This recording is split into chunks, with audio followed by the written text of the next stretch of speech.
Welcome to Stress-Free Longevity. This is episode 2, an interview on cardiometabolic health with Professor Jason Gill. There was so much to discuss that I've split this over 2 parts. The first is primarily on nutrition and weight loss and is packed with amazing information. I hope you enjoy it. Okay, so Professor Gill, thank you very, very much for joining me today. Probably a good starting point, if you don't mind, would be just if you don't mind introducing yourself, where you work, and what your kind of key research interests are. Hi, Owen. Yeah, pleased to be here. So I'm Professor Jason Gill. I'm a professor of cardiometabolic health at the University of Glasgow. I've been at the University of Glasgow for just over 25 years now. So my work is on how physical activity, diet, obesity, sleep, all these sorts of factors influence your risk of chronic disease and mortality. So both your risk of developing the disease and how they might influence management of the disease. And I kind of have 3 real buckets of research. The first is epidemiology. Everyone knows what epidemiology is post-COVID. So it's large population studies trying to understand which factors influence people's health in the future. And interestingly, why things like how much physical activity you do or how much you weigh might have different effects on your health depending on who you are. So different people have different healthy body weights, might need to do different amounts of physical activity. The second bucket is around understanding the biological mechanisms via which things like diet and exercise influence how your body works. So I do things where I feed people food, get them to exercise, take blood samples, might take little bits of muscle out their leg or little bits of fat out their tummy, and look at their metabolism in quite a lot of detail. And then the third bit is developing and evaluating interventions to help people change their health behaviors in a more positive way. So we might try and do new ways of increasing physical activity, for example, that people might find more easy to build into their day. And it might be very large-scale trials in the real world to try and get people to become more active and stay more active. So I think that covers most of it. There's various other things I do as well, but that covers the research. That's the main things. Listen, there's a lot to cover. The purpose of this podcast was to access experts across the various life pillars, and yours kind of really merges quite a few. So there'll be quite a lot to this, but I'm just looking forward to picking out as much wonderful stuff as we can. So before we just jump right in, can I just check with you any financial disclosures that you want to let the listeners know about? So my research is funded. It's generally funded by research charities or government organizations. So I've been funded by, for example, research councils in the United Kingdom. I've been funded by Diabetes UK, the British Heart Foundation, the European Commission, people like that. I've had a little bit of research from pharma companies in the past, looking at things around physical activity and diet. That's so. I've got a mixed portfolio of funders. Brilliant. Well, look, let's just jump right in. Let's set the scene. So your interest is primarily cardiometabolic health, and it looks like the rate of cardiometabolic disease is significantly rising, despite us never being more informed, as wealthy, as good a healthcare system, as connected. What's going on? What are we doing wrong? So I think over the past, say, 50 years, our environment has changed. We live in a different environment now compared to what we lived in previously. And I think when you look at population health, shifts in health, we have to look to the environment because people talk about genes, but our genes really haven't changed over the last 50 years or so. So it's changes to the environment.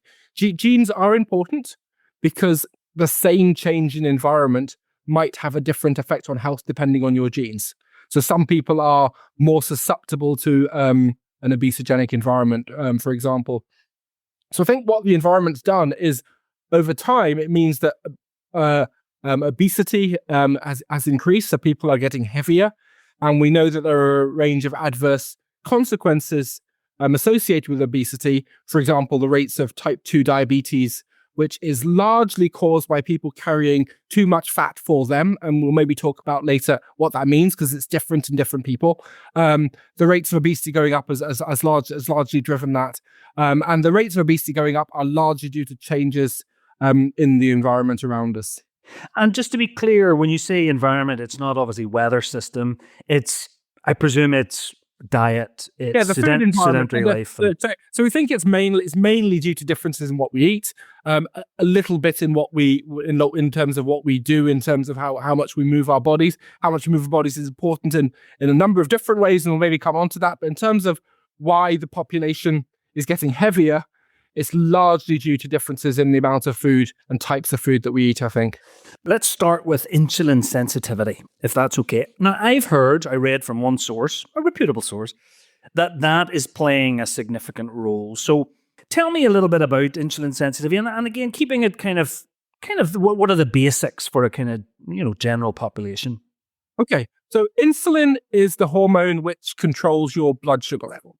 So it's released by the pancreas in response to raises in sugar levels in the bloodstream. And what it does is it opens up and channels in peripheral tissues, mainly muscle, to allow sugar to go into it. It also has a number of other effects. It shuts down the liver's production of glucose when you've got high levels of glucose in the circulation. That's a good thing, because your liver's producing glucose overnight when you've not eaten any food to keep your blood sugar levels at an appropriate level. But when you've eaten something, it doesn't need to do that, so it shuts it down. It also has effects on the way that your body handles fat. So it's a hormone which controls a number of different body systems. And what we say that if your insulin is working well, you need quite a small amount of insulin to have those effects. So if you're insulin sensitive, you need a small amount of insulin to control your blood sugar levels.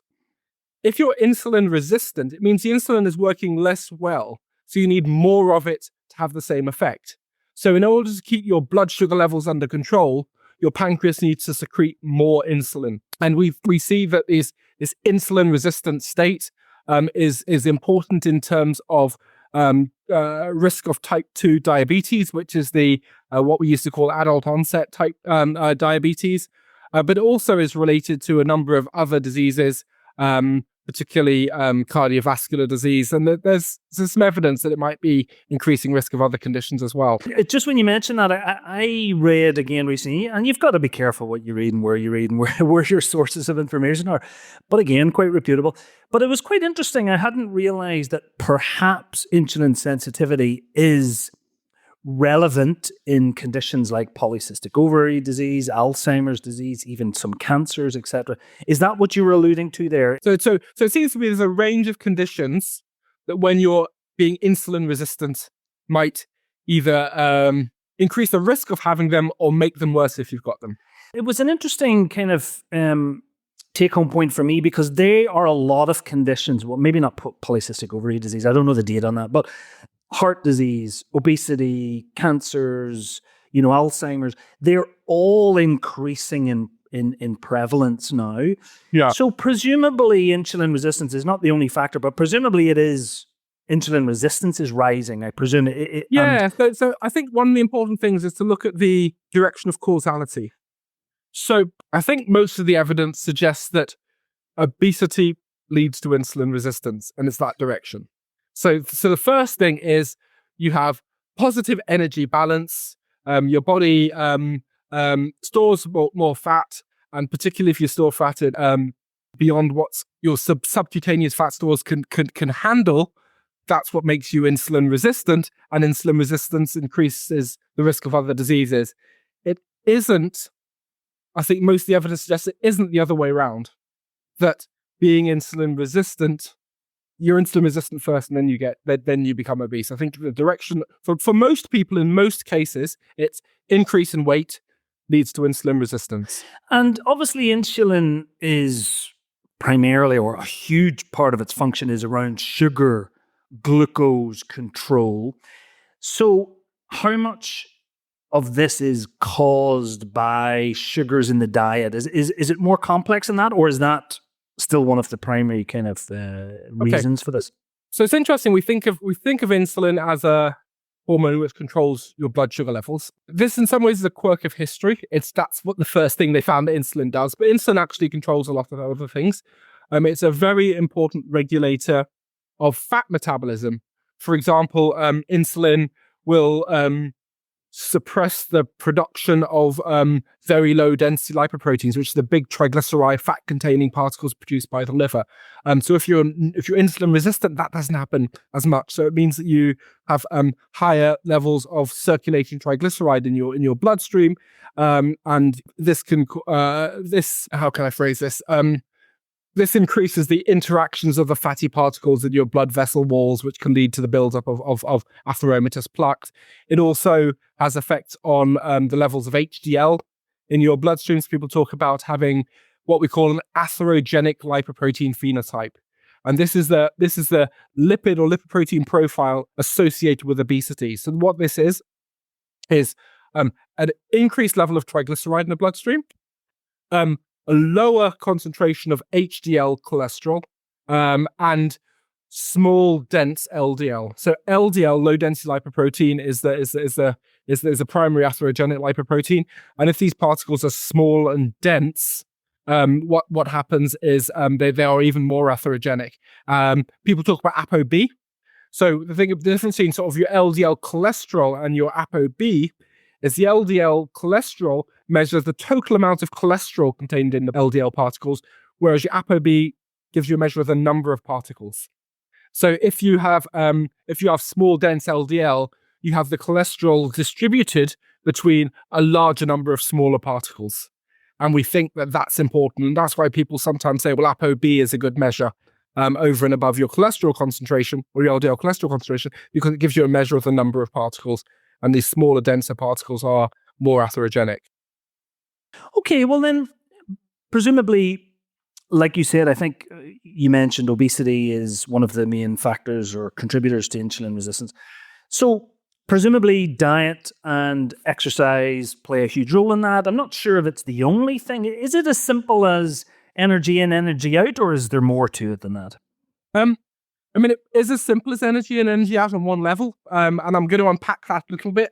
So to gain weight, you need to be consuming more calories than you burn. That's physics, thermodynamics. You can't change it. The issue is, or the complication is, that the calories you eat in food, things like that, don't tell you the whole story. So if you eat food which contains a certain number of calories, so let's say sweet corn, and you look at the 100 calories worth of sweet corn that you eat, and then you look at the toilet the next day, you'll see that your body didn't use all 100 calories of that sweet corn. So the calories in that your body used was less than the calories available in the food. And it's the calories that your body uses that are important, not the calories that your body eats. So that's one factor where calories in might not be exactly right in terms of the calories your body uses. The next is the two sides of the energy balance equation are not independent of each other. So when you eat food, your metabolic rate goes up. We call it the thermic effect of food. And the amount your metabolic rate goes up, this is about 10% of your total calorie burn over the day, by the way. The extent to which it does go up depends on the food you eat. So the thermic effect of food for protein is higher than it is for fat, for example. So if you eat protein foods, your body needs to use more calories to process the protein to get it into a form your body can actually use. The next thing that we need to think about is if you say don't eat very much food, you eat very, very small amounts of food, it might change your physical activity. So you might feel tired and do less activity throughout the day. So it's influencing your energy expenditure. And then conversely, if you if you burn lots and lots of calories, so you run a marathon or something, you'll probably feel a bit hungrier. And you'll eat some more calories. The evidence is you don't feel hungrier to replace all of them, but you do get a feedback. And there's one more point I'm going to make before I stop, before I go to the next complication, is that the type of calories you eat probably influences how many calories you'll eat in the future as well. So, for example, if you eat, I don't know, lentils, right, or you eat jelly babies, you eat the same number of calories of both, you'll probably eat more calories for your next meal or eat your next meal earlier if you're meal was jelly babies compared to if your meal was lentils. So there's a whole host of interrelationships which complicate this on the surface of it, simple energy in, energy out complication. And there's another level of complication, but I will remind me to come back to it in a minute. I certainly will. Is it just calories in, calories out? What I mean by that, if I ate the same calories of jelly beans and the same calories of lentils every day for 6 months, I know you can't. You wouldn't survive. But would you be the same size? Would that person be the same size with the same amount of calories? How much does the type of food impact? Is that an extra confusion, an extra kind of factor to take into account? I'm just thinking ultra-processed foods. The thing is, you wouldn't eat the same number of calories because the lentils would make you feel fuller, so you'd eat fewer calories. So if you do this, so done really neat studies where you can swap in and swap out different types of food. So you can, let's say, neat studies where you say, well, what happens if you give people more sugar to eat? Right, and you can do that in two different ways. One is you give people diets and just give them more sugar, and you say, just eat some more sugar, but you don't say how much, you just give them jelly babies, right? And then you find that if you do that, people gain weight. But the other way you can do it is you say, I'm going to give you more jelly babies, but I'm going to take something else out of the diet at the same time, so the number of calories you consume stays the same. I'm going to give you 400 calories of jelly babies, and I'm going to take out 400 calories of Weetabix at the same time, or whatever it is. Other brands apply. Right, so so you do that. And if you do it that way, you don't gain weight. So if you ate the same number of calories of lentils and jelly babies, the weight should broadly be the same. The problem is, eating the jelly babies doesn't make you feel as full, so you eat more of them. So what's causing the weight gain with certain foods isn't anything special and magic about the foods. It's just with certain foods, you eat more calories because they don't make you feel full. And then you eat more foods. And that story I told you about swapping in sugar, either adding it in or swapping it for something else. The same story is true with fat. You can add in fat or swap it. And you get exactly the same story. If you add in the extra calories, and you get people to eat ad libitum, it's not saying you eat as much as you want to, you'll eat more calories. But if you just swap it and you keep the calories the same, you don't gain weight. So it is the positive energy balance that's causing the weight gain. It's just that certain foods, the way that certain foods are set up today, is we eat more calories. There's a couple of reasons for, well, I'll talk about two simple concepts first, and we progressively complicate this. So the first is portion size. If you present people with a larger portion, they eat more food. Now, it sounds obvious, right? But that's telling us something really important. What it's telling us is the things that are controlling appetite are outside of us. Do you mean if we had a perfect switch in our body that told us, you're feeling full, stop eating now, it shouldn't matter how much food's on the plate because you're full and you just stop eating. My kids do it. My kids are sort of 2 and 7, and they'll stop eating and say, I'm feeling full. They won't.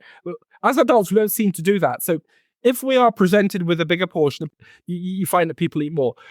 What you also find is people, if you ask people on a scale of 1 to 100 how big the meal is, you kind of say 100 is the biggest meal you've ever eaten, 100. People recognize it's bigger, so they'll score it higher, so they know it's a bigger meal. It's not that they're not aware it's a bigger meal, but they still eat more food. Now, the really intriguing thing is Barbara Rolls and colleagues did a study a few years ago, really, really neat study, where what she did is she got people to eat all their meals, essentially, in a cafeteria for 11 days, twice. And on one occasion, random order, on one occasion, she gave everybody normal-sized portions. And then on the other occasion, she gave them portions that are 50% bigger, right? So they come in 11 days in a row. And what you find is if you feed people bigger portions, day on day on day on day on day, they eat more food. So it isn't like, oh gosh, I had loads yesterday, I'm absolutely stuffed, I'm going to eat less. They don't. So when people are presented with more food, and that's one of the things people are talking about in the society today, the portions are bigger. It's changing a little bit now with shrinkflation, I guess. But until the last couple of years, it was that people eat more if they're presented more food. So that's one thing. The second thing that I think is quite important is this concept of energy density of food. So energy density is the number of calories per gram or number of calories per 100 grams of food. So for example, if you take a cucumber, right, 100 grams of cucumber has about 15 calories. So not very many. Whereas 100 grams of chocolate chip cookies has about 450, right? So 100 grams of cucumber has very fewer calories. And what you find is if you give people foods which have a higher energy density, so you give them a big bowl of cookies versus a big bowl of cucumbers, this isn't quite right, but you broadly eat to the same weight of food. It's not quite right, but as a first approximation, right? So that weight of cucumber versus the weight of cookies is very different. So you eat many, many more cookies. So these two things about energy density and portion size are really, really important. And I think that has an effect. So I talk about ultra processed foods. So yes, you can't ignore all of these rates rising of disease that have coincided also with, a change in industrialized food processing. So it gets a bad rep. I don't know. Tell us what we need to do. Ultra processed foods are really interesting. So the concept is called the NOVA, NOVA food classification. I'm not sure why it's called NOVA, but they've got sort of 4 different classifications. So one is the most unprocessed foods. So you've got sort of meat or I think milks in NOVA categorized category 1, and then category 2 is kind of minimally processed. So you might make milk into butter or cheese. So those sorts. So we might make wheat into flour. That's kind of category 2. Category 3 is processed foods, like making bread or something like that. And then they got this category 4, which are called ultra processed foods. And the idea with ultra processed foods is it's industrially produced foods that are that there's things about sort of additives and various things like that. And the idea is the ultra processed foods aren't very good for you. So I'm going to put in a few caveats first. So one of the caveats is I think the NOVA classification is not quite right. I'm not saying anything that's controversial. Well, maybe it's controversial. A lot of people think NOVA classification is not quite right. Because, for example, baked beans, which is pretty healthy. Baked beans are sort of high in fiber, not too energy dense, quite nutritionally dense. They, on that classification, would be ultra processed. So they're in the same category as chocolate muffins, right? And it's not quite right that they're in the same category. So a lot of ultra processed foods are high fat, high salt, high sugar, and we know that those things are bad for us. And there is a contention about whether you need another code to say high fat, high salt, high sugar is bad for you. But Kevin Hall, who you really should get on your podcast, has done some remarkable studies where he's up in Maryland and he works for the NIH in America in Bethesda. He has this metabolic ward where he gets people to come in for weeks on end, and he feeds them all their food and he measures their metabolic rate and he does body scans. And so he did a study where he got people in random order to have 2 weeks of eating a diet which was mainly unprocessed foods, or a diet with a similar amount of protein, carbohydrate, and fat that was mainly ultra processed foods. And what he found is that on the diet with ultra processed foods, people ate more calories and they gained weight. And the gain in weight was exactly related to the extra calories they burned. So it wasn't that there was anything special about additives that made you fat. It was the ultra processed foods were, you ate more of them when you were presented with them, and it's the extra calories. So it's just like sugar makes you fat by eating more calories make you fat. It's not the sugar per se is important. Eating too many fat calories makes you fat in the same way.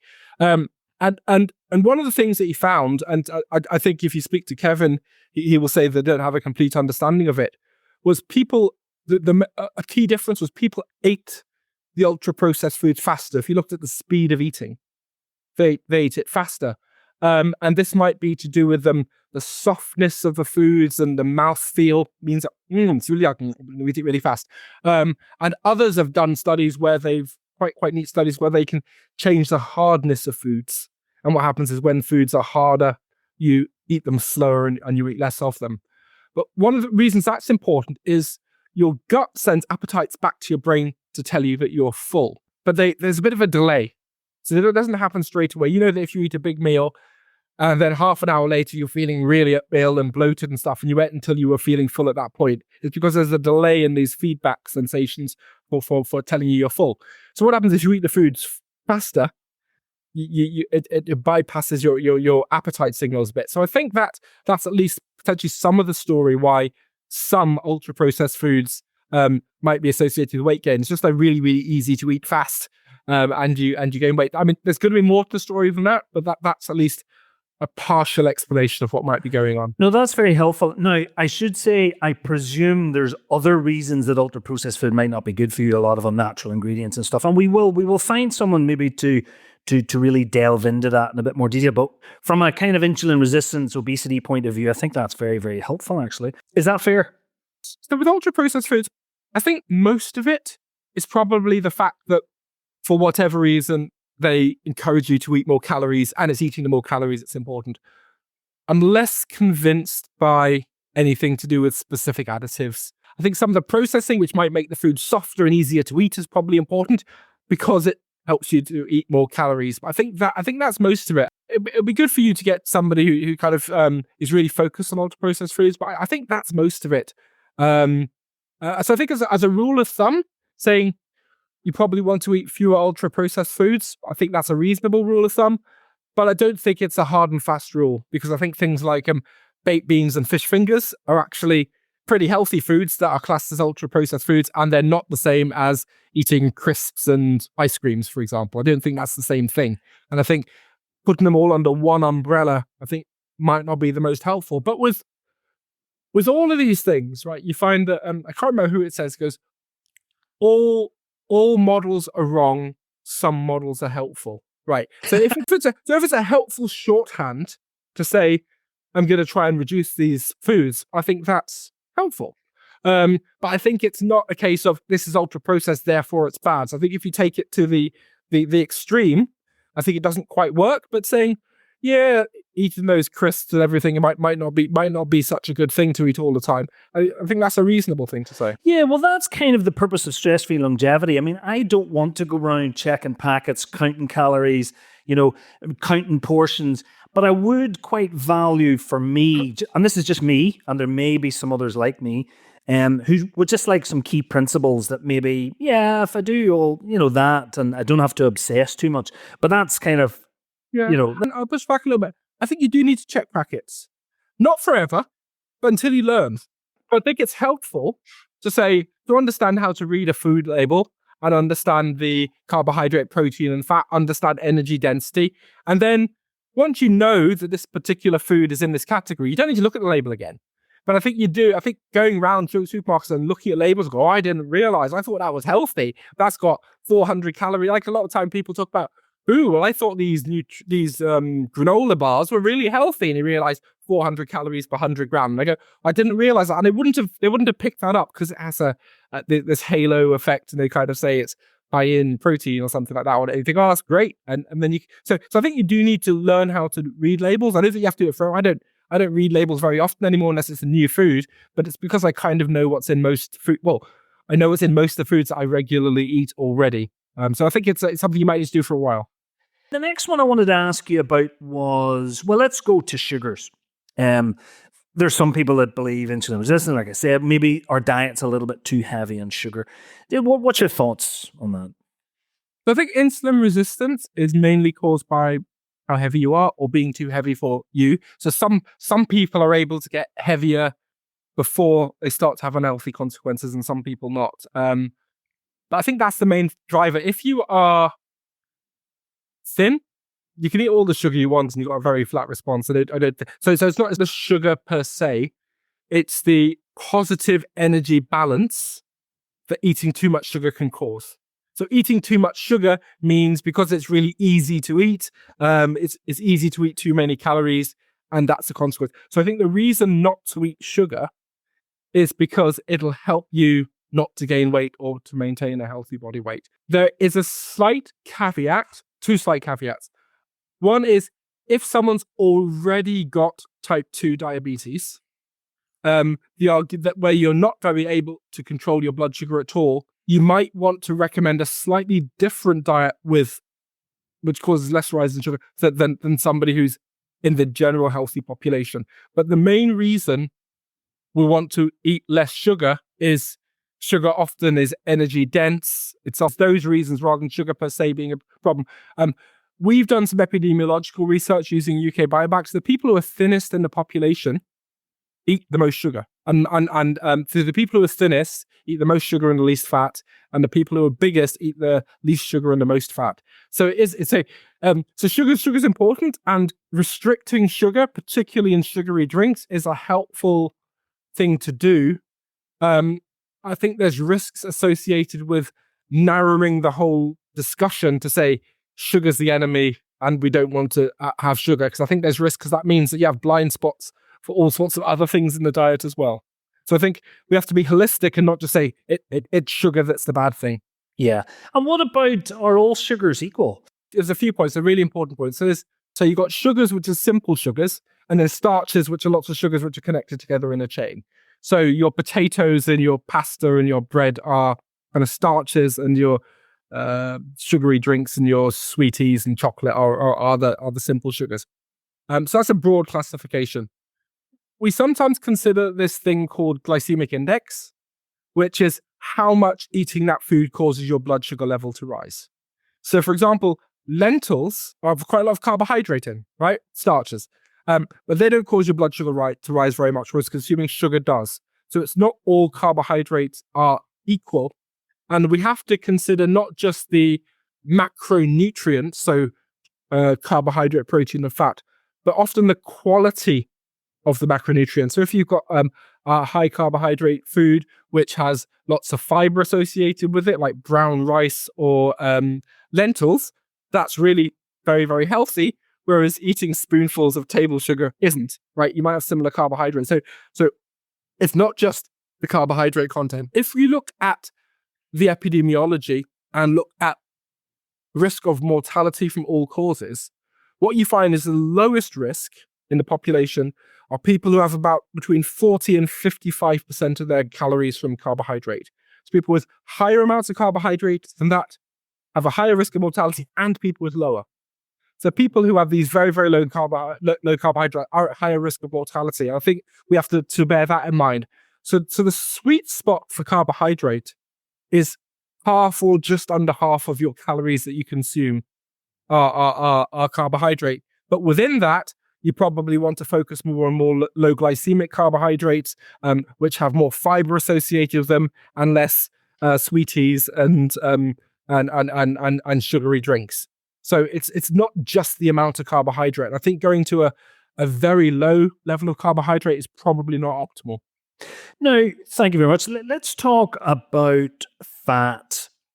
Because again, there's again very conflicting opinions on this. So is there any way to simplify this and kind of remove some of the confusion? So I think just like carbohydrates aren't all the same, fats aren't all the same. So we can have two distinctions really, which are overlapping.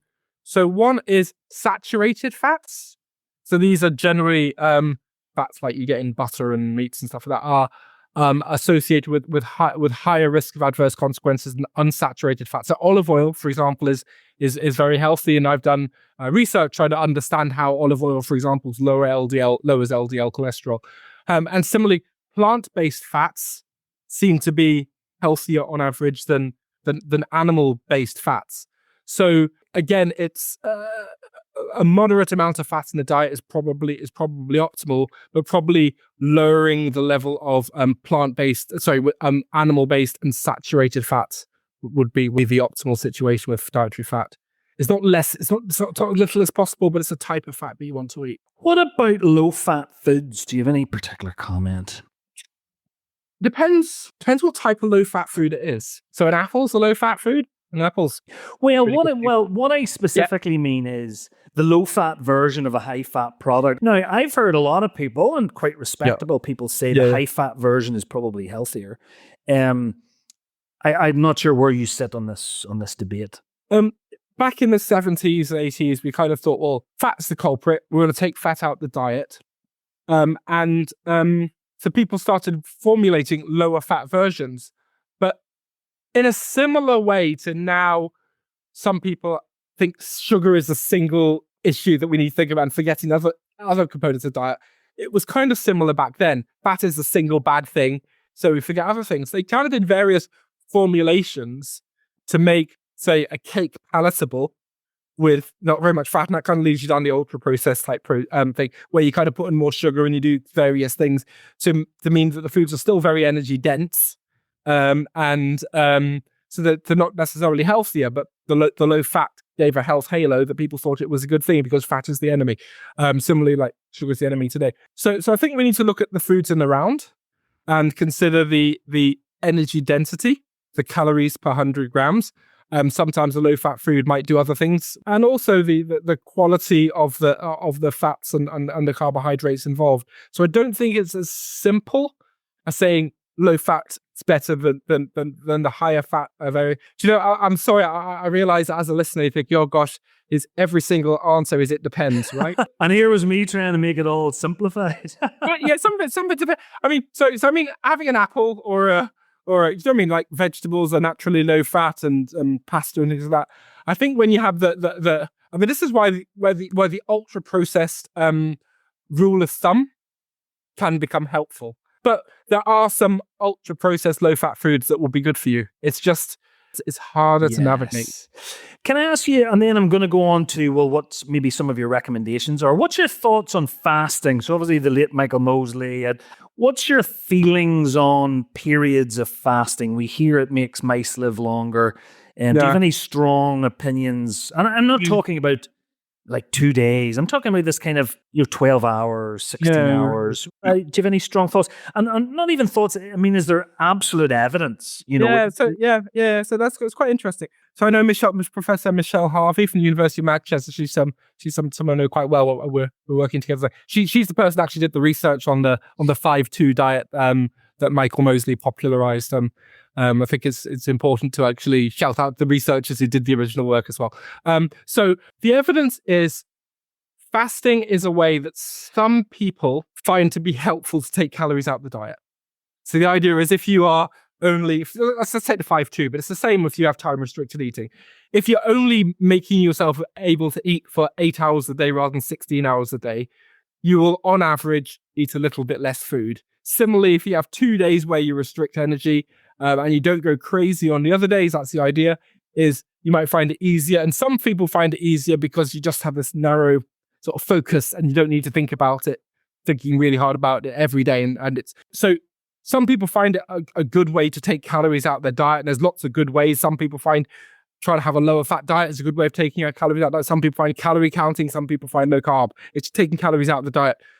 The evidence that it does anything over and above the fact that some people find it a good, helpful tool that they can use to take calories out of the diet, I think is very limited.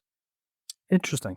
Even the going into ketogenic, even like the body occasionally going into burning off a bit of fat mode. If you look at the long-term weight loss with diets, so there's a nice meta-analysis done by Johnson a few years ago, where they did a meta-analysis. So what meta-analysis does is it kind of, you systematically review, take all the relevant papers. So you don't just cherry pick one paper which has found a big effect, because that's quite easy to do. You kind of, what you find is lots of variable things, and you can quite easily tell a narrative that fits your preconceived idea by choosing this study, not choosing that study. So what a systematic review does is it includes all the relevant studies, and you decide the criteria you use to include them before you see the study. So you can't just say, well, that study doesn't conform with what I say. So anyway, when you do that and you look at 1 year, what you find is weight loss on a low fat and a low carbohydrate diet is exactly the same, about 7.25 kilos. So basically the amount of weight people lose on both approaches is the same. And the evidence is the biggest determinant of weight loss on a diet is how well you stick to it. Right. And the thing is, there's variability. So some people might find a low carbohydrate diet easier to stick to. Some people might find a 5-2 easier to stick to, or low fat diet easier to stick to. And the people that do well are the ones that stick to them. So most of these diets will work in the same way. And I think the thing that people often don't do is be prepared to say, well, this one isn't working for me, I'll try a different one.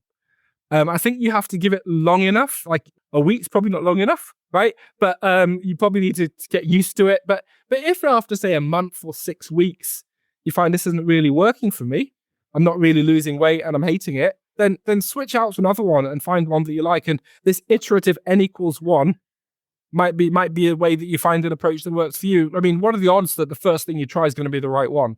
I mean, so many other things in life it hasn't been. So why do you think that's going to be the case with diet? Well, I would like to, if you don't mind, this leads in nicely to my next question, which was, I'd like you to give me some of your good principles for a healthy diet. Now, diet in the different sense of the word. I don't mean like a diet plan, like a ketogenic. I mean nutrition, like your general good daily living, nutrition. Because I kind of feel, and again, this is maybe wrong, but it's just my impression that getting into diets might be the wrong mindset. Maybe not for everyone, but it kind of inherently feels like it's going to be a short-term thing. I'm starting this diet. No one ever starts a diet thinking they're going to be on it for the next 45 years. I'd rather try to find a healthy general nutrition principles that I feel like I can adopt for the rest of my life. Yeah. Now, I don't know if that's possible, but that's what I want to try and find. So with that in mind, what would be some good starting points for me? Okay, so I'm going to say a couple of things. I'm going to caveat. I'm going to rephrase that. So there's two things. One is, I think we have to think long term. I think you're exactly right. I was listening to a podcast where it said we have too many 100-day plans. We need 1,000-day plans. So I think going in with this mindset, this is something I'm going to do for a long time. It's not just a quick fix. I think there's differences between what you do to lose weight and what you do to maintain weight, right? So if you're saying I want to be just healthier, there's a certain diet you want to follow. And if you say I need to lose weight, there is probably a certain diet you need to follow for a period of time and then move on to that. And so it's not necessarily the same thing. So let's start with the principle that you want to lose weight first, and then with the other bit about weight maintenance is the same for everyone, but we'll do so for weight loss, I think you probably need to do quite a lot. And you probably need to maybe be a bit more extreme than you might think. So there's evidence, for example, in a study called the DIRECT study, which took people with type 2 diabetes. And the idea was say, well, if you get them to lose weight, can you put their diabetes into remission? So get their blood sugar levels outside the diabetes range without drugs. And what that study used was these 200 calorie meal replacement shakes. So the idea is you have 4 of these shakes, 800 calories total over the day. And you have that for between 12 and 20 weeks. And then you kind of, with a dietitian, reintroduce foods and keep it off. So that was really effective. About half of people, 46% of people who took that diet on were in diabetes remission at 1 year. And there's similar studies that have been done in people who are just obese without diabetes, so you get 10 to 15 kilos of weight loss. So I think to try and lose weight initially, I think going in quite hard is helpful. The challenge is transitioning out of this into something that's sustainable over time. So I think there's a few principles. Again, it's principles rather than prescription.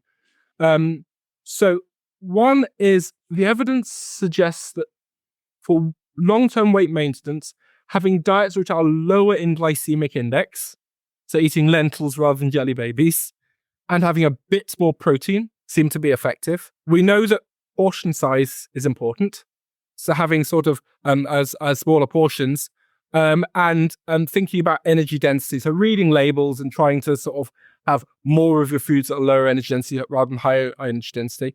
I think there's one hard rule that I would give, which is try and cut out liquid calories. A little bit of milk in your tea and coffee, fine, but probably don't have lattes and cappuccinos. Don't have full sugar colas and drinks. Don't drink fruit juice because I think that's an easy win. That's a discrete thing, and you can, if you're having a lot of that, you can cut calories out quite easily. So I think that would be my one hard rule. And then it's around lower glycemic index, lower energy density, a bit more protein, not going sort of super crazy, and trying to reduce portion sizes. Other things like eating a bit slower to allow appetite to catch up. And one thing that I do, and I know you disagree with this, Owen, is I roughly track calories. I don't do every single calorie, but I'll say that's a meal, that's about 500 calories. Because what I find is if I don't do that, I can easily be 1,000 calories over and just not notice it because a lot of food consumption is, it's not completely conscious. Yeah. And the other thing is if I get to 7 o'clock and I think, well, I'm over for the day, I won't have something later on. You know what I mean? I'll go from 7 to 9 a bit hungry. I'll just go and then you're fine by the morning. But if I haven't tracked and said, actually, I've consumed all my calories for the day, I might have had a slice of toast. But I won't do that because I know that. So that knowledge is helpful. But I don't do everything. I've been doing it for a while, so I kind of know, and I go, that's about 400 calories. And I kind of just, but very roughly, and I find that works for me. And I know you don't like that, but I think that... No, but listen, but it will work for a lot of people. I'm not trying to find a one size fits all. There's no such thing. But just for me, I kind of feel like I don't want to do it. So if I didn't want to do that, would this work for me potentially by just wanting to generally minimize processed and primarily ultra-processed foods in my diet? Would that potentially achieve a similar lower calorie without... Probably in most people. I mean, the other thing is we know that feedback's important. And some people say, I'm never going to weigh myself, right? I think weighing yourself, kind of want to do it, but I think it's helpful. So I put on a bit of weight after my kids were born, right? Because it's just a downtime and stuff. I'm not getting any sleep. I know sleep's another thing you're big into. You eat loads of crap when you don't get any sleep. Anyway, but so I've kind of taken the weight off, and now I'm in a weight that I'm comfortable with. But what I'll do is every week is I'll stand on the scales, and if I'm a kilogram heavier, I'll think, I got to work a bit harder this week. Do you know what I mean? And if I'm just there, fine, I'm in control. But if it goes up a bit, I think, yeah, I need to work a little bit harder this week. You don't notice a kilogram, right? Unless you stand on the scales, right? But that just kind of just a little trigger for me. Go, yeah, just work a little bit harder this week, and then you find next week it's back down again. So I find that weekly weighing, that loose tracking of calories. I'm also quite. I give myself a plan for doing physical activity in a week. I try and do at least 3 aerobic sessions a week. So I swim, I bike, I run, and one of each normally, and two sessions lifting heavy stuff. And I try and do that as well. And I find if I do that, loosely track calories, weigh myself once a week, 2 resistance sessions in the gym, 3 aerobic sessions a week, I can keep my weight in check, and I feel pretty healthy and strong. Brilliant. Well, look, we'll come to exercise specifically in a wee minute. For some people, tracking and Fitbits and all of this stuff is necessary. And I think it's goals. And I'm just thinking for me, it might not be. And anyone listening who feels, I find it a bit pressureful. But if you were to track something, or would you go as far to say weight? If you're going to track one thing, is weight probably the one measure that would... And it's not scientific, it's not highly accurate, I know, but would it give you perhaps the best overall sense of health? Yeah, that's interesting. Having said that, I track weight weekly. I think weight's not quite right. And I'll tell you for why. If you start a program where you're doing lots of exercise, you often don't lose any weight. You might lose, the evidence is exercise only probably gives you on average 1 to 2 kilograms weight loss over 6 months. Not very much at all. But what you find is if you put someone who's done some exercise, and the studies have been done, really neat studies where you get people to do lots of exercise, you get them in the gym, sitting on cyclogometers, doing an hour a session time, but they get them to eat more food, right? So they make sure they don't lose weight. And then you put them in an MRI scanner, or a CT scanner, they've lost huge amounts of fat, right? And we often see that people go to the gym and sort of start running and think, I haven't lost any weight. But you find, my trousers are falling down, my belt notch has got in 3 holes, right? So weight's not quite right because you don't get the change in body composition particularly. Waist is helpful. So you can either do waist using a tape measure, which actually is really hard to do. It's really, really hard to measure your waist, actually, because depending on how high you measure, you get different answers. But if your trousers are fitting looser, right? So I think some things around, if your belt goes out a notch, then you're probably moving in the right direction. If it goes in a notch, you're probably moving in the right direction. So I think you can loosely track things about how your clothes fit, how you feel you look in the mirror. I think you can do generally over time. Weight can be helpful. I think there's different time scales for feedback. So I quite like steps because steps are pretty immediate, right? And you can kind of get things every day. Whereas weight's really slow.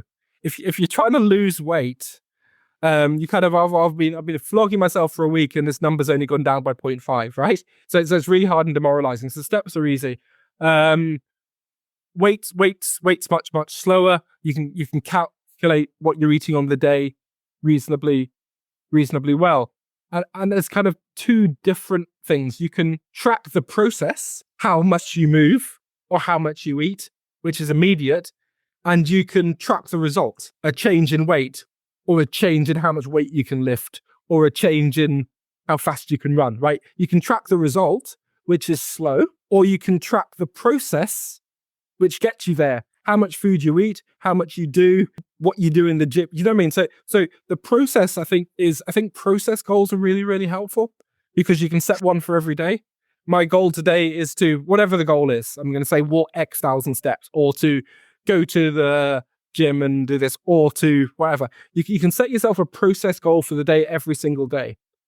And I think what you find is if you go through the process and trust the process, the end goal will happen. I'll give an analogy. Let's say you're wanting to compete in a high level sport, right? So every day you got to do your session. Then you get to the World Championships or the Olympics, right? Your race is just your session for that day. You know what I mean? All you can ever do is what you've got in front of you today. So I think trying to do something around what can I do today to be positive is good. And a concept that I think is a helpful one is the idea is like, some days you're on, some days you're off, right? Some days it's easy, some days it's really, really hard. And that's just life, right? In lots of things. Some days everything is just clicking and this is really easy, some days it's hard. And I think this concept, someone else's concept that I'm just going to use, I can't remember who I heard it from, but it's more than a zero. So the idea on every day, try to do something positive towards it. Just make sure you're doing more than a zero. And then over time, those will increment. And on good days, you can do a bit more. But make sure you've got a baseline that you kind of hit every day. I don't know whether that's answered your question or gone to a completely different place. No, it's fantastic. I'm going to go back to what you said. You mentioned about, if you're losing weight, you need to be more intensive and then maintain it. Do we know that you could just go to a maintenance, good, healthy diet and it'll just take longer? Or because you mentioned your 1,000-day plan, because I think the reason I say this, I think we've all experienced this, is sustainability. Yeah. We've all done diets, we've all done intensive gym memberships, and then they last a couple of months. So I'm kind of thinking now, and this is more primarily for health, not for weight loss. I'm probably a little bit heavier than I should be, but I just want to make good decisions for my longevity. So I like the 1,000-day plan. I'm kind of making more a 20, 30-year plan. Can I have a less intense goal and just go, this is going to take me longer and that's fine. But, if I stick with it. So I'll tell you what the evidence is, and I'll tell you some. So the evidence is initial weight loss predicts long-term weight loss. So the people that lose more weight in a month lose more weight in a year, right? Oh, interesting. So initial weight loss predicts long-term weight loss. So that's the first thing. We know that.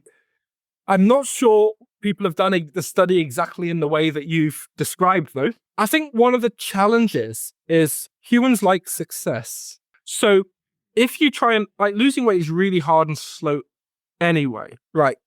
So seeing that number on the scale go down, seeing that your belt's gone in a notch can actually spur you, this is working, I'm going to keep going, right? So there's a motivational sort of thing. Well, I found that I've relatively recently, just tried to get back into getting fit after my kids I'll stop being babies. And you find when you, I used to compete in sport and I used to be a reasonable athlete. The first 6 months was awful. You every session and you're not getting any better, right? And it's just hard. Things I know in my head, because I've been there before, you just need to get through this. It's awful. And then it gets good. And now it's good, right? But you just have to get through this. I'm not getting better. I'm flogging myself. It just feels awful running. I feel like I can hardly move, right? And if you're in a situation where you're not getting any positive feedback because you're making quite small changes, is this really doing anything? So I think there's an argument for doing something a little bit more. So yeah, I'm getting positive feedback. I'm getting fitter. I'm kind of losing a bit of weight. But the caveat on this is you kind of don't want to go in 100%. I talked about sort of 80%, right? You kind of want to be able to, so whatever you do today, you want to be able to do tomorrow. So you don't want to say, oh gosh, I can get through today, but oh gosh, there's no way I'm doing it again tomorrow. You kind of need to end the day thinking, yeah, I can go again. So you need to go, you're not trying to optimize, you're just trying to go, well, I'm going to go reasonably, but I can do it again and again and again and again. So it's like your 1,000-day plan, but it's also just like, oh, well, I think if you just say, I'm going to stop eating 1 spoon of sugar in my tea, right? And that's the change I'm choosing to make. That's not going to do very much. But the extreme is I'm not going to eat any food for a month, right? And that's probably too far, but it's probably somewhere between the two. Okay, so just a quick question that I had here, a bit of a random jump. Frozen food. Any strong understanding of nutritionally any difference? Again, are they... So this isn't my area, but from what I've read and from speaking to people who it is their area, I think the frozen food might actually be a little bit better. And that's because what happens is all the nutrition in food like starts to sort of go away over time. And what happens when you freeze it at this point, you lock in all that nutrition. So you get a berry or a pea that's only a few hours old and you freeze it. You've got the nutritional components that are related to that. Whereas if it's been sitting on the shelf for a week, it might be a little bit less good. So I think there's no reason certainly to think that frozen food's less good for you. There might be issues around texture because cell walls get broken with freezing and stuff, but it might not. You might not taste as nice, but nutritionally, I think it's going to be at least as good. Fantastic. Well, look, another question that I had in my head recently was we're seeing a lot of in the A&E. I work in A&E, but we're seeing not infrequently people presenting with side effects of semaglutide. The question being, and this is a hard one again, we love quick fixes. Trying to tell someone a 1,000-day plan versus here's a drug, start taking that, you'll see differences probably next week or in a few weeks.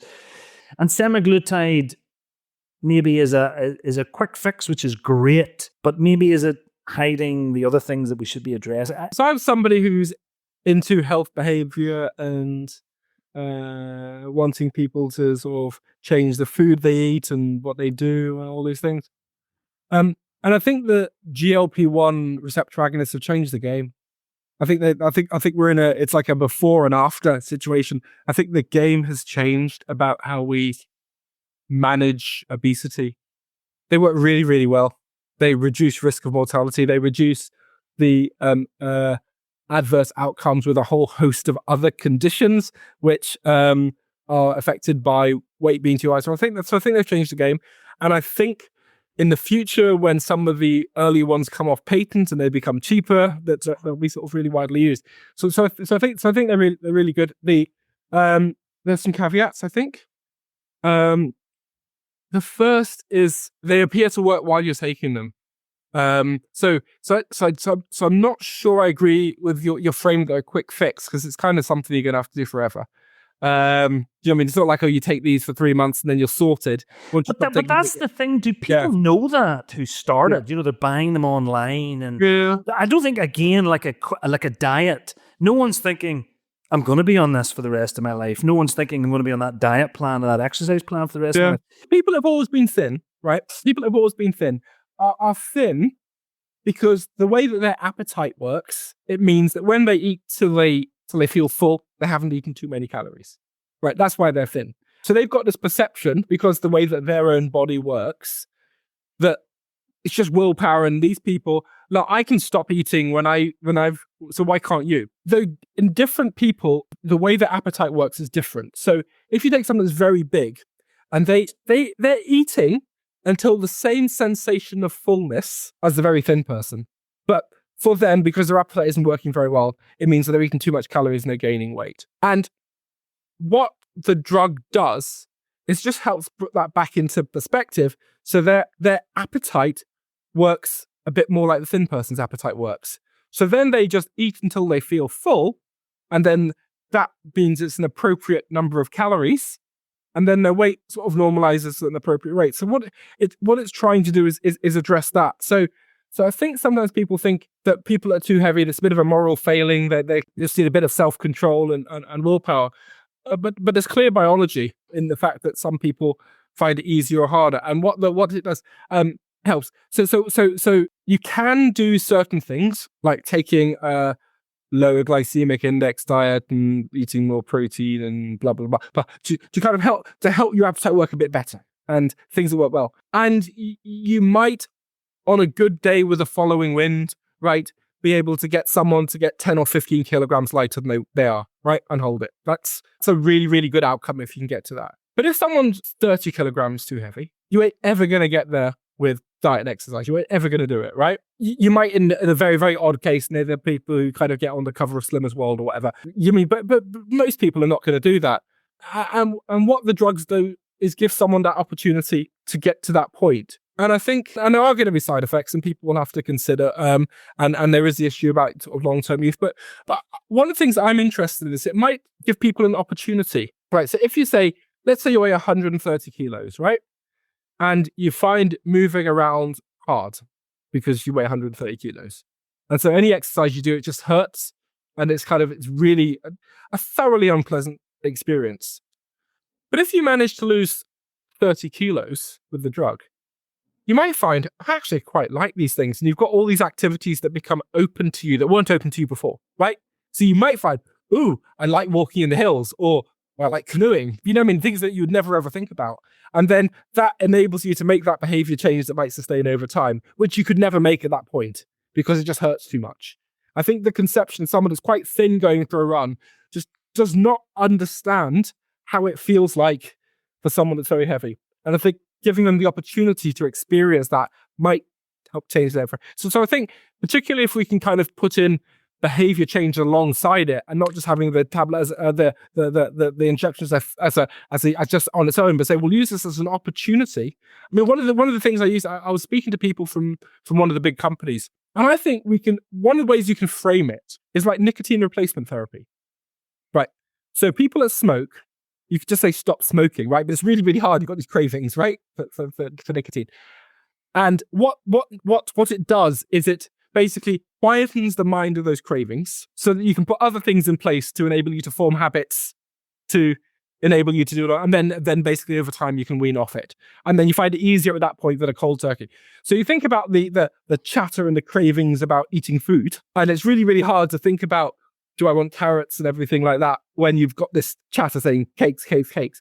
So if it can kind of just quieten down that chatter, then you can say, well, look, I'm going to try carrots and stuff like that because I don't have this thing. And then you can kind of retrain your taste buds and get used to all these things and kind of put in place the behaviors that become a habit. You might then have an exit strategy. I don't know. But yeah, well, that's the key. I mean, that is, I think a lot of doctors would say that is a big problem with modern medicine, is we put plasters on things. And, you go to, and I shouldn't lump every doctor into this, but if you go to a lot of doctors and you say, I have heartburn, you'll probably get an omeprazole or whatever. Yeah. If you go and you've got high blood pressure, you'll get a high blood pressure pill. But not many doctors will then go, look, this is a short-term fix whilst we look at the reasons that you have high blood pressure and acid. It just doesn't happen often as it should. I shouldn't lump everyone in. Yeah. And it's very likely going to be the same with this. It's like, here's semaglutide. And I think that's really helpful. I mean, I guess, you're the one that's working in the health service. I mean, I appreciate the challenges. You overwork and stuff like that, and you have to do those things take more time. And so you don't have the capacity to do that. It'll be interesting to see how you could put those things in place. So I kind of like that concept. You kind of do this thing to kind of solve the problem today, but then it provides you with a framework to enable you to do the other thing that will solve the problem over the longer term. I think we need to do both together. And there's more than one. I think one of the challenges, in the space with obesity and health behavior is people often sit in camps of one or other. And one of my favorite phrases is both and. Not either or, both and. And I think we can do both. And that's definitely, I totally agree with you. But the problem is it doesn't often happen. Like another one that just popped into my head is statins. Yeah. You have a thing that will fix this thing, this number, this whatever. Yeah. How many people in the world are on statins but aren't also trying to then reduce their cholesterol in other ways? It just becomes this plaster that kind of parks that issue, and maybe people aren't as encouraged to. Statins work much, much better than diet at changing cholesterol. Do you know what I mean? So you can get people to do everything right, and their cholesterol is still far too high. So statins work much, much better. And I think, yes, we have to do both, having the healthy.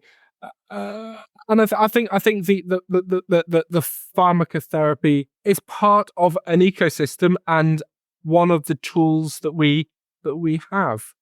And I think we have to.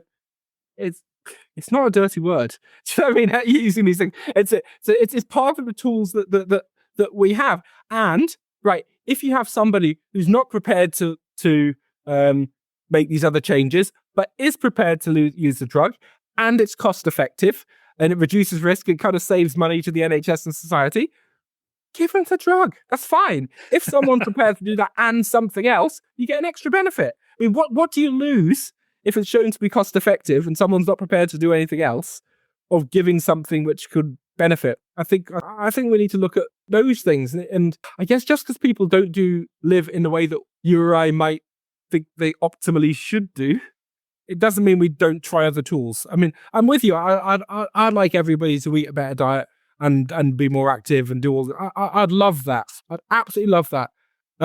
We've got other tools as well, and I think we should use them too. Brilliant. Listen, this has been a wonderful talk, and we've realized that you're just so much expertise across so many things that we're going to come back and do a little bit extra on exercise and some other stuff as well. However, just to round off nutrition, I just had one last question, and then that'll wrap this up quite nicely. So, have you a strong feeling on supplements? The supplements generally don't work. We did a study looking at the effect of a placebo on running performance. It worked really well. We told them it was a drug which increased red blood cells like EPO. Right? They injected it every day, felt great, said, "Oh gosh, I was on fire." And they ran faster. They actually did run 1.4% faster in a time trial where we actually paid the money for winning the race, right? So it was a really competitive situation. They did better. They did better under those circumstances. But it was a placebo. So placebos work because you believe them to work. And if you're taking a supplement that's going to help you lose weight or something like that, you might think, I'm taking a supplement so I won't eat this biscuit, right? So you're probably not even consciously doing that. And if it's working, you think it feels great. So the placebo effect is real. So I don't think you need pretty much any supplements. I think if you have a broadly healthy diet, you are active enough, and we'll talk about that next time, you get enough sleep, you try and minimize stresses, I think that's it. I really do. What you find actually, look at randomized control trials in humans on the supplements to see what they show. A lot of people will say there's an effect in some sort of cell line or something like that. They'll kind of have something which is a long way away from a study of being effective in a human as science-ish evidence. But then when you actually, what we need to do in a randomized control trial in humans, do you get a positive outcome? And with, I'd say, virtually all of those supplements, they haven't done those. And if they have, those randomized control trials are negative. Professor Gill, I think we're gonna have a part 2 at some point in the not too distant future. Thank you so much for your time today. Anything that you just want to leave us with on nutrition or what we've spoken about today? Any final thoughts? I think it's often doing the simple things right, but it's doing the simple things right over and over and over and over again. The same with physical activity. It's doing the same thing over and over and over and every day, showing up and doing the same thing over and over again. And I don't think there's any magic bullets, but there's some principles. And it just takes time. And the long-term plan, just keeping doing things over and over and over again. And a lot of this is habit. You know what I mean? It's like not making an active choice to do it. It's just what you do. Do you know what I mean? It just becomes what you do. You get up in the morning and you brush your teeth. That's just what you do. You don't have to think about it. It's just what you do. And we need to have more of these processes that get to just what you do. The issue is you have to work at something for quite a long time for it to become just what you do. And so you have this initial period of several weeks where it's effortful, but then after 3 months or 6 months, it just becomes more routine. And you have to get through this slightly difficult, challenging, uncomfortable initial phase before it just becomes what you do. Love it. We'll end it there. Thank you so much for joining me today. Take care. Thank you. All right. Thanks, Owen. Bye-bye. So thank you very much to Professor Gill for the interview. My key take-home points are: first, success with diet and health requires a fundamental shift in mindset. Instead of thinking in terms of short-term fixes, we need 1,000-day plans focusing on building sustainable habits that become as routine as brushing your teeth. Second, there's no magic diet, whether it's low carb, low fat or fasting, they all achieve similar results. The key is finding an approach you can actually stick to long term. Third, calories matter, and some easy wins include reducing portion sizes, understanding energy density of foods, and one of Professor Gill's hard rules, cut out liquid calories, including fruit juices. Fourth, aim for a balanced diet with about half your calories from carbohydrates, particularly low glycemic ones. Favour plant-based fats over animal fats, and add a bit more protein to the diet. Finally, be mindful of ultra-processed foods. They're often designed to be eaten quickly, bypassing our natural fullness signals. They also tend to be high in fat, sugar and salt, and are packed with calories, but not all are bad. Remember, it's about doing simple things right consistently over and over again. You can watch the interview on the YouTube channel at Stress Free Longevity, all one word, and you can find links to all the social media channels on the website www.stressfreelongevity.com. Until next time, take care.